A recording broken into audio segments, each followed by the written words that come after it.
जय जय बद्री विशाल।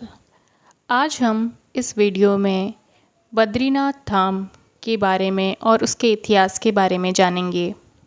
इंसान के जीवन के 4 पुरुषार्थ हैं: धर्म, अर्थ, काम और मोक्ष। धर्म के लिए लोग जाते हैं जगन्नाथपुरी, अर्थ प्राप्ति के लिए रामेश्वरम, काम के लिए द्वारका और मुक्ति यानी कि अंतिम आश्रय के लिए, मोक्ष की प्राप्ति के लिए बद्रीनाथ धाम आते हैं। बद्रीनाथ का महत्व इतना है कि इसका उल्लेख कई पुराणों जैसे महाभारत और अन्य धार्मिक ग्रंथों के अंदर मिलता है। भागवत पुराण यह कहता है कि भगवान विष्णु सभी जीवों के कल्याण के लिए सहस्त्र शताब्दियों से नर और नारायण के रूप में ध्यान कर रहे हैं। महाभारत में कहा गया है कि बद्रीनाथ के पास आने मात्र से ही मोक्ष मिल जाता है। स्कंद पुराण यह कहता है कि स्वर्ग और पृथ्वी पर कई तीर्थ और पवित्र स्थल हैं, लेकिन बद्रीनाथ जैसा कोई भी नहीं है। पद्म पुराण के अनुसार बद्रीनाथ के आसपास का क्षेत्र आध्यात्मिक खजानों से भरा है।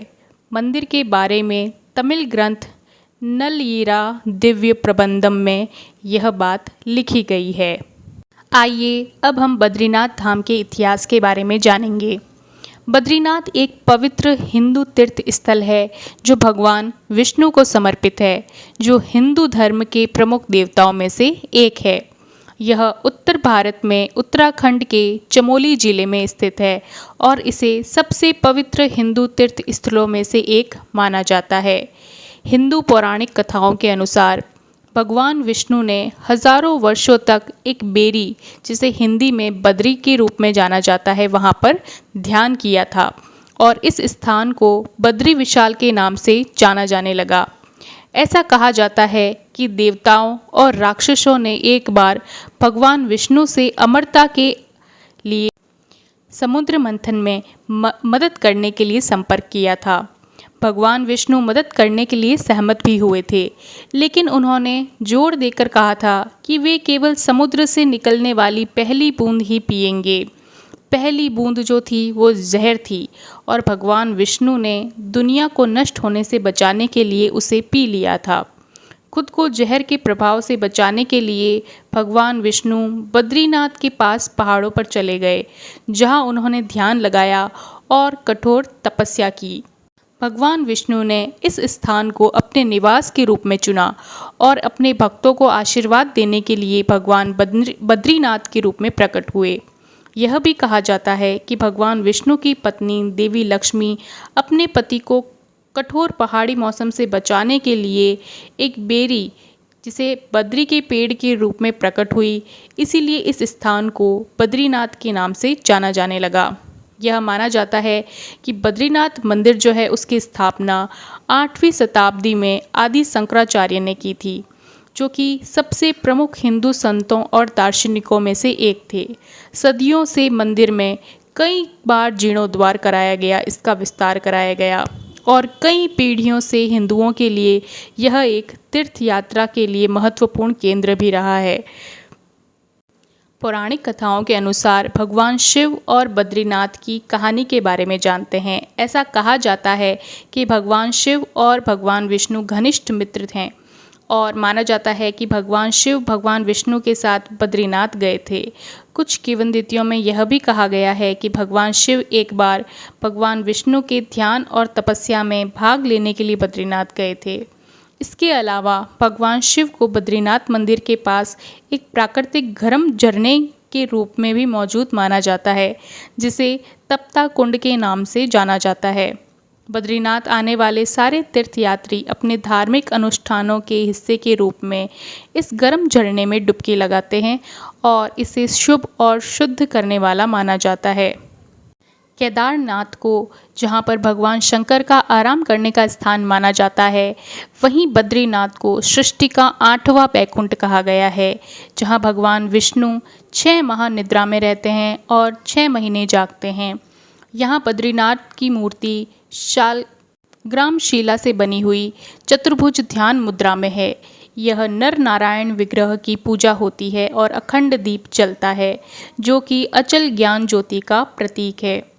बद्रीनाथ का नाम इसीलिए बद्रीनाथ है क्योंकि यहाँ प्रचुर मात्रा में पाई जाने वाली जंगल बेरी जो है को बद्री कहा जाता है। इसी कारण इस धाम का नाम बद्री पड़ा। यहाँ भगवान विष्णु का विशाल मंदिर है और यह संपूर्ण क्षेत्र प्रकृति की गोद में स्थित है। केदार घाटी में 2 पहाड़ हैं, नर और नारायण पर्वत। विष्णु के 24 अवतारों में से एक नर और नारायण ऋषि की यह तपोभूमि है। उनके तप से प्रसन्न होकर केदारनाथ में शिव प्रकट हुए थे। दूसरी ओर बद्रीनाथ धाम है जहां भगवान विष्णु विश्राम करते हैं। कहते हैं कि सतयुग में बद्रीनाथ धाम की स्थापना नारायण ने की थी। भगवान केदारेश्वर ज्योतिर्लिंग के दर्शन के बाद बद्री क्षेत्र में भगवान नर नारायण का दर्शन करने से मनुष्य के सारे पाप नष्ट हो जाते हैं और उसे जीवन मुक्ति भी प्राप्त हो जाती है। इसी आशय को शिव पुराण के कोटि रुद्र संहिता में भी व्यक्त किया गया है। पुराणों के अनुसार भूकंप, जल प्रलय और सूखे के बाद गंगा लुप्त हो जाएगी और इसी गंगा की कथा के साथ जुड़ी है बद्रीनाथ और केदारनाथ तीर्थ स्थल की रोचक कहानी।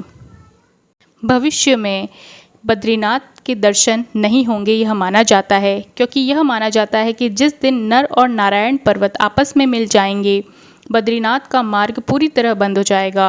भक्त बद्रीनाथ के दर्शन नहीं कर पाएंगे। पुराणों के अनुसार आने वाले कुछ वर्षों में वर्तमान बद्रीनाथ धाम और केदारनाथ धाम लुप्त हो जाएंगे और वर्षों के बाद भविष्य में भविष्य बद्री नामक एक नए तीर्थ का उद्गम होगा। यह भी मान्यता है कि जोशी मठ में स्थित नरसिंह भगवान की मूर्ति का एक हाथ साल दर साल जो है वो पतला होता जा रहा है। जिस दिन यह हाथ लुप्त हो जाएगा उस दिन बद्री और केदारनाथ तीर्थ स्थल भी है उनका लुप्त होना प्रारंभ हो जाएगा। मंदिर में बद्रीनाथ की दाहिनी ओर कुबेर की मूर्ति भी है। उनके सामने उद्धव जी हैं तथा उत्सव मूर्ति है। उत्सव मूर्ति शीतकाल में बर्फ जमाने पर जोशी मठ में ले जाई जाती है। उद्धव जी के पास ही चरण पादुका है। बाईं ओर नर नारायण की मूर्ति है और इनके समीप ही श्री देवी और भूदेवी की मूर्ति भी है। भगवान विष्णु की प्रतिमा वाला वर्तमान मंदिर 3133 मीटर की ऊंचाई पर स्थित है। माना जाता है कि आदि शंकराचार्य 8वीं शताब्दी के दार्शनिक संत ने इसका निर्माण कराया था। इसके पश्चिम में 27 किलोमीटर की दूरी पर स्थित बद्रीनाथ शिखर की ऊंचाई 7138 मीटर है। बद्रीनाथ में एक मंदिर है जिसमें बद्रीनाथ या विष्णु की वेदी है। यह 2000 वर्ष से भी अधिक समय से एक प्रसिद्ध तीर्थ स्थान रहा है। बद्रीनाथ में कई अन्य प्राचीन स्थल हैं, जैसे कि अलकनंदा के तट पर स्थित अद्भुत गर्म झरना जिसे तप्त कुंड कहा जाता है, एक समतल चबूतरा जिसे बाह्य कपाल कहा जाता है, पौराणिक कथाओं में उल्लेखित एक सांप शिला है, शेषनाग की कथित छाप वाला एक शिलाखंड शेष नेत्र है, भगवान विष्णु के पैरों के निशान हैं जिसे चरण पादुका कहा जाता है, बद्रीनाथ से नज़र आने वाला बर्फ से ढका ऊंचा शिखर नीलकंठ जो गढ़वाल क्वीन के नाम से जाना जाता है। पौराणिक कथाओं और यहाँ के लोक कथाओं के अनुसार यहाँ पर नीलकंठ पर्वत के समीप भगवान विष्णु के बाल रूप में अवतरण किया था। कहते हैं कि भगवान विष्णु जी अपने ध्यान योग और विश्राम हेतु एक उपयुक्त स्थान को खोज रहे थे और उन्हें अलकनंदा नदी के समीप यह स्थान बहुत भा गया। उस वक्त यह स्थान भगवान शंकर और पार्वती का निवास स्थान था। ऐसे में विष्णु जी ने एक युक्ति सोची। एक दिन शिव और पार्वती भ्रमण के लिए बाहर निकले और जब वे वापस लौटे तो उन्होंने द्वार पर एक नन्हे शिशु को रोते हुए देखा। माता पार्वती की ममता जाग उठी। वह उस शिशु को उठाने लगी। तभी शिव ने रोका और कहा कि उस शिशु को मत छुओ। पार्वती जी ने पूछा क्यों? शिव बोले यह कोई अच्छा शिशु नहीं है। सोचो ये अचानक से यहाँ पर कैसे और कहाँ से आ गया। लेकिन माता पार्वती नहीं मानी और वह बच्चे को उठाकर अंदर ले गई। माता पार्वती ने बच्चे को चुप कराया और उसे दूध पिलाया। फिर वह बच्चे को वहीं सुलाकर शिव के साथ नज़दीक के एक गर्म झरने में स्नान करने के लिए चली गई। जब वे दोनों वापस लौटे तो उन्होंने देखा कि घर का दरवाज़ा जो है वो अंदर से बंद था। पार्वती ने शिव से कहा कि अब हम क्या करें? शिव ने कहा कि यह तुम्हारा बालक है, मैं कुछ नहीं कर सकता। अच्छा होगा कि हम कोई नया ठिकाना ढूंढ लें, क्योंकि अब दरवाज़ा नहीं खुलने वाला है और मैं बलपूर्वक इस दरवाजे को नहीं खोलूँगा। कहते हैं कि शिव और पार्वती वह स्थान छोड़कर केदारनाथ चले गए और वह बालक जो भगवान विष्णु जी थे वह वहीं जमे रहे। इस तरह भगवान विष्णु ने जबरन बद्रीनाथ को अपना विश्राम स्थान बना लिया था। भगवान विष्णु ध्यान योग में जब लीन थे तो बहुत अधिक हिमपात होने लगा। भगवान विष्णु और उनका घर हिम में पूरी तरह डूबने लगा। यह देखकर माता लक्ष्मी जो है वो व्याकुल हो उठी। तब उन्होंने स्वयं भगवान विष्णु के समीप खड़े होकर एक बद्री के वृक्ष का रूप ले लिया और समस्त हिम को अपने ऊपर सहने लगी। माता लक्ष्मी जी भगवान विष्णु को धूप, वर्षा और हिम से बचाने की कठोर तपस्या में जुट गई। कई वर्षों के बाद जब भगवान विष्णु ने अपना तप पूर्ण किया तो देखा कि लक्ष्मी जी हिम से ढकी पड़ी हैं। तो उन्होंने माता लक्ष्मी के तप को देखकर कहा कि हे देवी, तुमने भी मेरे ही बराबर तप किया है, सो आज से इस धाम पर मुझे तुम्हारे ही साथ पूजा जाएगा, और क्योंकि तुमने मेरी रक्षा बद्री वृक्ष के रूप में की है, सो आज से मुझे बद्रीनाथ के नाम से जाना जाएगा। इस तरह भगवान विष्णु का नाम बद्रीनाथ पड़ा। 4 धाम में से एक बद्रीनाथ के बारे में एक कहावत जो है वो बहुत ही अधिक प्रचलित है कि जो आए बद्री वो ना आए ओदरी, अर्थात जो व्यक्ति बद्रीनाथ के दर्शन कर लेता है उसे पुनः उदर यानी गर्भ में नहीं आना पड़ता है, मतलब दूसरी बार जन्म नहीं लेना पड़ता। शास्त्रों के अनुसार मनुष्य को जीवन में कम से कम 2 बार बद्रीनाथ की यात्रा ज़रूर करनी चाहिए। आइए अब हम बद्रीनाथ धाम के बारे में कुछ रोचक तथ्य जानते हैं। 4 धामों में से एक बद्रीनाथ धाम के मंदिर का इतिहास जो है वो काफ़ी रोचक है। 8वीं शताब्दी से लेकर 16वीं शताब्दी तक मंदिर में कई परिवर्तन हुए। कई बार हुई त्रासदी के बाद मंदिर का पुनर्निर्माण भी हुआ और आज यह सनातन धर्म का प्रमुख तीर्थ स्थल है। हालांकि श्री हरि का यह धाम शुरू से ही मंदिर के रूप में नहीं था और न ही विष्णु भगवान की मूर्ति यहाँ पर स्थापित थी। कहा जाता है कि आदि शंकराचार्य अपने बद्रीनाथ निवास के दौरान 6 महीने यहाँ पर रुके थे। इसके बाद वह केदारनाथ चले गए थे। हालांकि उन्होंने ही अलकनंदा नदी से भगवान बद्रीनाथ की मूर्ति प्राप्त की थी, जिसे हिंदू और बौद्ध संघर्ष के दौरान सुरक्षित रखने के लिए साधुओं ने नारद कुंड में डाल दिया था। इसके बाद तप्त कुंड नामक गर्म चश्मे के पास स्थित एक गुफा में मूर्ति को स्थापित कर दिया गया। हालांकि यह मूर्ति गुफा में विलुप्त हो गई और पुनः तप्त कुंड में ही पहुंच गई। यह 2 बार हो चुका है। इसकी कथा मिलती है कि तीसरी बार संत रामानुजाचार्य ने इस मूर्ति की स्थापना करवाई थी। पारंपरिक कथा के अनुसार शंकराचार्य ने परमार शासक राजा कनकपाल की सहायता से इस क्षेत्र में बौद्धों को निष्कासित कर दिया था। इसके बाद कनकपाल और उनके उत्तराधिकारियों ने इस मंदिर की प्रबंध व्यवस्था संभाली। इसकी यह कथा मिलती है कि 16वीं शताब्दी में गढ़वाल के तत्कालीन राजा ने बद्रीनाथ की मूर्ति को गुफा से निकालकर वर्तमान मंदिर में स्थापित कर दिया था। बाद में इंदौर की महारानी अहिल्याबाई ने यहाँ पर सोने की छत्र बनवाया। 20वीं शताब्दी में जब गढ़वाल राज्य 2 भागों में बांट दिया गया, तब बद्रीनाथ मंदिर ब्रिटिश हुकूमत के अधीन हो गया। लेकिन राज्य बांटने के बाद भी मंदिर का प्रबंध और प्रशासन गढ़वाल राजा के ही हित में रहा। यह मंदिर कई बार त्रासदी का शिकार भी हुआ है। भगवान बद्रीनाथ ने इस मंदिर को हिम संकलन के चलते हुए कई बार नुकसान पहुंचा है, लेकिन गढ़वाल के राजाओं ने इस मंदिर का नवीनीकरण के साथ में ही इसका विस्तार भी करवाया। 1803 ईस्वी में इस क्षेत्र में आए भूकंप से मंदिर को काफ़ी नुकसान पहुंचा। इस घटना के बाद जयपुर के राजा ने मंदिर का पुनः निर्माण करवाया। मंदिर का निर्माण कार्य 1870वीं ईस्वी के अंत तक चलता रहा। आज भी निरंतर प्रयास जारी है और इसके विकास के क्रम में बद्रीनाथ का दरबार भक्तों के लिए खुला है और हर साल लाखों की संख्या में यहाँ पर श्रद्धालु आते हैं।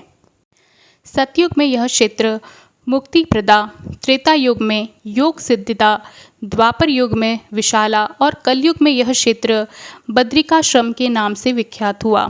पुराणों में यह श्रुति है कि जब द्वापर में भगवान विष्णु इस क्षेत्र को त्याग कर जाने लगे, तब देवताओं ने उनसे यही रहने का आग्रह किया। तो भगवान ने देवताओं के आग्रह पर यह संकेत दिया कि कलयुग का समय आने वाला है और कलयुग में उनके लिए ही साक्षात रूप में यहाँ पर निवास करना संभव नहीं होगा। किंतु नारदशिला के नीचे अलकनंदा नदी में स्थित नारद कुंड में उनकी एक दिव्य मूर्ति है। जो उस मूर्ति के दर्शन करेगा उसे मेरे साक्षात दर्शन का फल मिलेगा। तत्पश्चात ब्रह्मा आदि देवताओं ने नारद कुंड से इस दिव्य मूर्ति को निकालकर भैरवी चक्र के केंद्र में विधिवत स्थापित कर दिया। देवताओं ने भगवान के नित्य नियम भोग पूजा की व्यवस्था भी की तथा देवर्षि नारद जी उपासक नियुक्त किए गए। आज भी गर्मियों में 6 महीने भगवान विष्णु की पूजा मनुष्य के द्वारा की जाती है और शीतकाल में 6 महीने इस क्षेत्र में भारी बर्फबारी गिरती है तो भगवान विष्णु की पूजा तब देवर्षि नारद स्वयं करते हैं। यह मान्यता है कि शीतकाल में जब कपाट बंद हो जाते हैं तो अखंड ज्योति जलती रहती है तथा नारद जी पूजा व भोग की व्यवस्था करते हैं। इसीलिए आज भी इस क्षेत्र को नारद क्षेत्र कहा जाता है। 6 महीने बाद जब कपाट खुलते हैं तो मंदिर के अंदर अखंड ज्योति जलती रहती है, जिसके दर्शन हेतु देश विदेश से श्रद्धालुओं की भीड़ कपाट खुलने के दिन से ही लगी रहती है। सप्तबद्री जो है वो भगवान विष्णु के 7 मंदिरों के समूह को कहा जाता है, जो कि उत्तराखंड के गढ़वाल हिमालय में स्थित है। परंपरागत रूप से यह 4 धाम यात्रा पर जाने वाला अंतिम स्थान है। यह सप्तऋषि मंदिरों में से पहला है। सप्तबद्री में अन्य 2 बद्री योग ध्यान बद्री और अर्थ बद्री है। बद्रीनाथ मंदिर प्रमुख पंचबद्री स्थानों में से एक है, वो कि इस प्रकार है।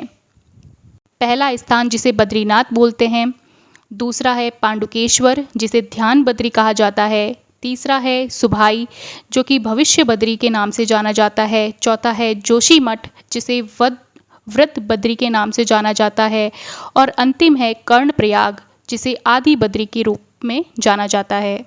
बद्रीनाथ धाम जो है वो पूरे विश्व में प्रसिद्ध है। यहाँ पर बद्री नारायण की 1 मीटर जो कि लगभग 3.3 फीट लंबी मूर्ति जो है वो स्थापित है। कहा जाता है कि ये मूर्ति 8वीं शताब्दी से आदि शंकराचार्य ने नारद कुंड से निकालकर यहाँ पर स्थापित करवाई थी और इसी मूर्ति को भगवान विष्णु की 8 स्वयं प्रकट प्रतिमाओं में से एक भी माना जाता है। देश के 4 धामों में एक बद्रीनाथ धाम में लाखों की संख्या में हर साल श्रद्धालु देश विदेश से पहुँचते हैं। इसे भू वैकुंठ भी कहा जाता है।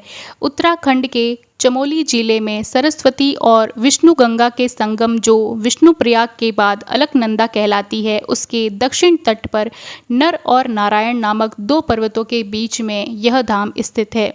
पुराणों में बद्री नामक वृक्षों की झाड़ियों वाले बद्रिका वन का विस्तार 12 योजना लंबा और 3 योजन चौड़ा बताया जाता है, लेकिन वर्तमान बद्रीनाथ धाम जो है उसका क्षेत्र 3 मील लंबी और 1 मील चौड़ी संकरी घाटी है। मान्यता है कि भगवान बद्रीनाथ के दर्शन करने से मनुष्य के सारे पाप नष्ट हो जाते हैं। बद्रीनाथ धाम में प्रवेश करने पर आपको मंदिर के 3 भाग दिख जाएंगे। बौद्ध मठों की शंकुनुमा शैली में बना बद्रीनाथ धाम 3 भागों में विभाजित है। वह है गर्भगृह, मंडप और सिंहद्वार जो कि आकर्षण का केंद्र है। मंदिर के पूर्व धर्माधिकारी भुवन चंद्र उनियाल बताते हैं कि गर्भगृह में भगवान बद्रीनाथ जी की मूर्ति शालिग्राम शिला से बनी है। मंदिर में भगवान विष्णु ध्यान मुद्रा में विराजमान है। 6 महीने भगवान जी की पूजा जो है वो बद्रीनाथ धाम में देवताओं के साथ की जाती है और शीतकाल के दौरान उद्धव और कुबेर की डोली पांडुकेश्वर स्थित योग ध्यान मंदिर और जोशीमठ के नरसिंह मंदिर में शंकराचार्य की गद्दी पर विराजित होती है, जहां भक्त जो है वो दर्शन के लिए पहुंचते हैं। माना जाता है कि तिब्बती लुटेरों से बचाने के लिए पुजारियों ने अलकनंदा के नारद कुंड में भगवान विष्णु की मूर्ति को डाल दिया था। इसके बाद आदि गुरु शंकराचार्य द्वारा वहां से निकालकर इसे पुनः स्थापित करवाया गया। मंदिर जो है वो चारों तरफ बर्फ से ढका है और पहाड़ियों से घिरा हुआ है। इस जगह का तापमान साल के 12 ही महीने ठंडा रहता है, लेकिन यहाँ से कुछ ही दूर पर स्थित एक ऐसा कुंड स्थित है जहाँ पर ठंड के बावजूद भी इसका पानी हमेशा गर्म रहता है। इसका नाम तप्त कुंड है। इसे भगवान अग्निदेव का निवास स्थान भी कहा जाता है। ऐसा कहा जाता है कि इस पानी में स्नान करने से शरीर की सभी समस्याएं जो है वो दूर हो जाती है। ये अब हम बद्रीनाथ यात्रा के बारे में जानेंगे। बद्रीनाथ मंदिर एक ऐसी जगह है जहां पर मौसम की स्थिति बहुत खराब रहती है। खासकर सर्दियों के दौरान। नवंबर से अप्रैल तक जो है वो मंदिर बंद रहता है। हिंदू धर्म का महत्वपूर्ण केंद्र होने के कारण मंदिर के खुलने और बंद होने की तिथि हिंदू कैलेंडर के शुभ दिनों पर तय की जाती है।